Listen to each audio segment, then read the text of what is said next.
Waktu kecil aku dibully, dibenci tanpa sebab, diadu domba tanpa tahu salahnya apa.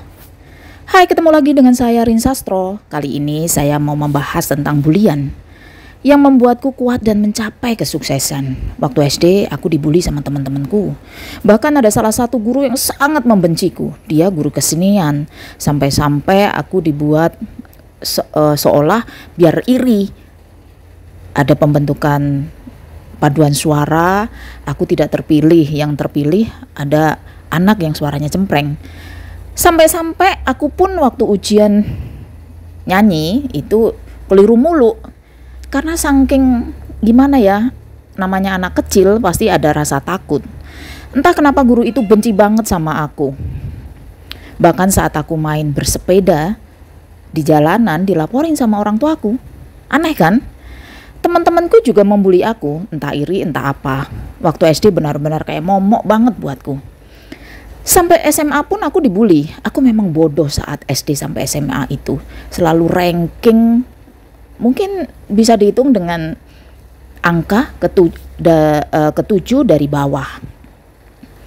Jadi tiap kenaikan kelas, aku tuh udah keringat dingin keluar karena saking takutnya nggak naik kelas. Rapotku banyak merahnya dibanding birunya. Gila banget kan? Tapi kebencian mereka aku jadikan motivasi buatku. Dendamku kulampiaskan dengan pembuktian. Aku tidak pernah membenci mereka. Tapi aku selalu mengingat betapa menyakitkannya masa laluku itu. Aku terus berusaha dengan sekuat tenaga. Ternyata saat aku diterima di lingkungan yang baik, otakku bergerak. Aku bisa melakukan banyak hal. Aku jadi belajar banyak, aku bisa memulai sesuatu dengan ide cemerlang. Jadi intinya gini ya, gak ada orang yang bodoh.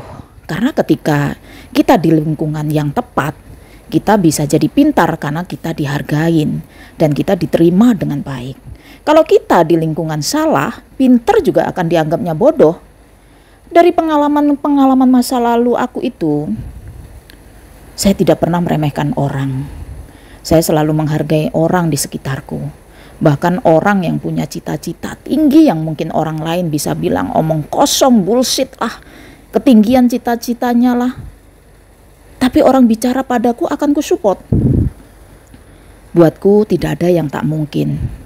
Karena saya pun mengalami banyak peristiwa yang mustahil. Tapi ternyata terjadi padaku.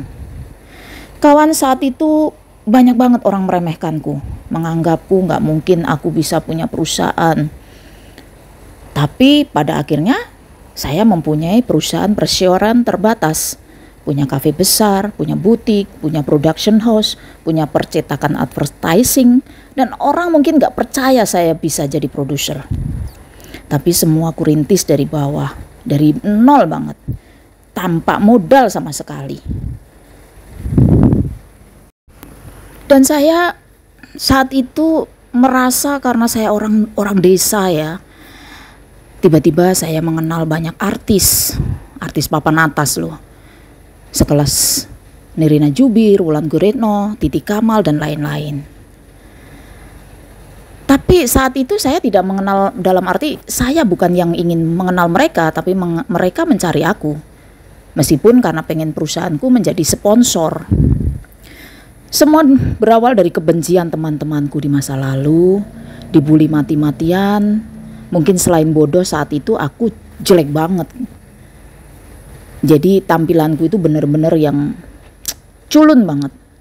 Tapi aku bersyukur mungkin kalau aku nggak dibully, mungkin aku nggak akan menjadi orang yang sukses saat itu.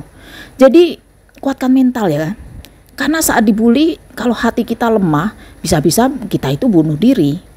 Tapi kalau kita dibully dan menjadikan bulian itu menjadi motivasi, itu akan menjadi kekuatan yang hebat. Akan menjadi luar biasa. Tersenyumlah saat kamu dijahati orang. Saat dihina, saat direndahkan orang, cukup tersenyum saja. Sekarang saya berteman dengan teman-temanku yang membuli. Aku suka tersenyum, tapi aku tidak mengingatkannya. Biarkan waktu berlalu. Kawan, ingatlah, ketika kita yakin kita sukses, pasti kita sukses. Ibarat di lampu merah, kalau kita yakin lurus adalah jalan yang tepat menuju sukses, maka lakukanlah. Luruslah menuju ke depan tanpa harus kamu ragu-ragu. Tetaplah semangat, jangan pernah menyerah. Apapun yang menjadi impianmu, kejarlah. Semangat dan terima kasih sudah mengikuti kontenku. Jangan lupa like, comment, share, and subscribe. Dan yakinlah hari ini kita nggak punya apa-apa, besok atau lusa kita punya segalanya. Bye-bye.